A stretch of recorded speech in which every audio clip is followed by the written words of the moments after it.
Hannah was skeptical. She sat in class, arms crossed, a dour look on her face. Her glare stood out among a sea of smiles.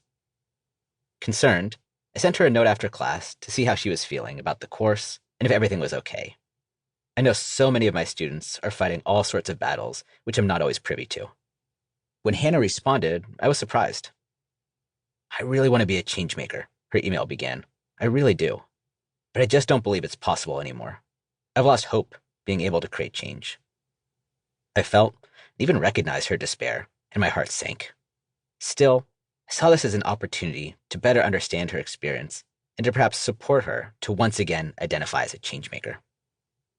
We met during my office hours, and Hannah told me of a frustrating experience she'd had during a summer internship where she'd attempted to lead a diversity and inclusion initiative. Although she had lots of support from her peers and her direct manager, and tons of passion for leading the initiative, her efforts were repeatedly blocked by more senior management. No matter how hard she tried, she just couldn't make change happen. As a result, Hannah hit a wall. She stopped believing that change was possible and that she could ever make any type of positive change happen.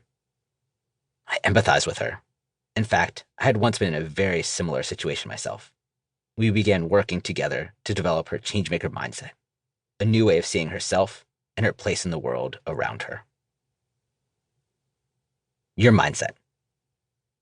We start here because the beautiful thing about a changemaker mindset is that it will help you no matter what passions you pursue or what disciplines you delve into. Entrepreneurs benefit from it just as much as artists, scientists, just as much as teachers, just as much as coders. Before we can begin creating change for others, though, we must start from within. There are 4 reasons I'm passionate about helping others develop a changemaker mindset, which I'll discuss in this section.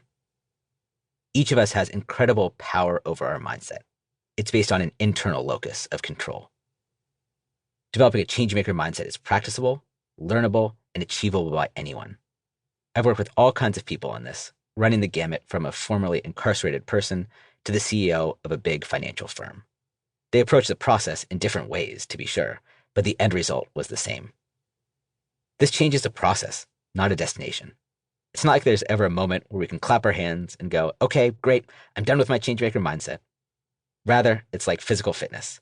It's not something developed by 1 or 2 gym visits, but by a commitment to the process of regular training. Finally, it's a virtuous cycle for work and for life.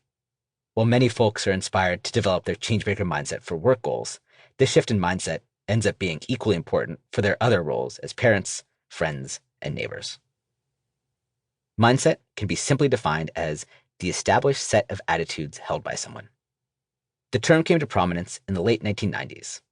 Much of the credit for this is due to Stanford University psychologist Carol Dweck, who later wrote an influential book on the topic, in which he differentiates between 2 types of mindsets, growth and fixed.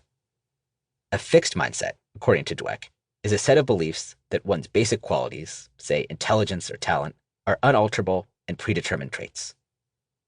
A growth mindset, on the other hand, emerges from the belief that one's abilities can be developed through dedication and hard work. Folks with a growth mindset embrace learning and practice resilience in support of their advancement. Dweck teaches that each of us has the ability to develop a growth mindset and that it's not completely binary. We might have some instances where we display more of a fixed mindset and some where we are more able to engage our growth mindset. Someone with a fixed mindset might believe that intelligence is static, leading to a desire to simply appear smart.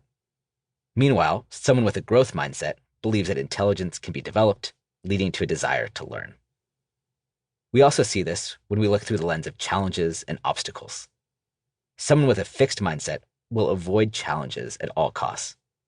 Imagine that you believe that you have a certain natural skill in math, and then you start reaching a point where it no longer comes easily to you.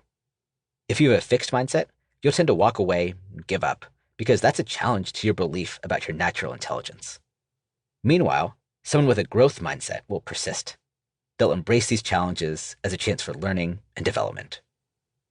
And when it comes to criticism, if you have a fixed mindset, you'll tend to ignore criticism because you see it as a fundamental challenge to who you are. Meanwhile, someone with a growth mindset will welcome that criticism and learn from it. Think about feedback you get on a test or an exam. Do you ignore that feedback because it feels painful? Or do you take even harsh feedback and say, okay, this is a chance for me to get even better at my discipline and to strengthen my skills?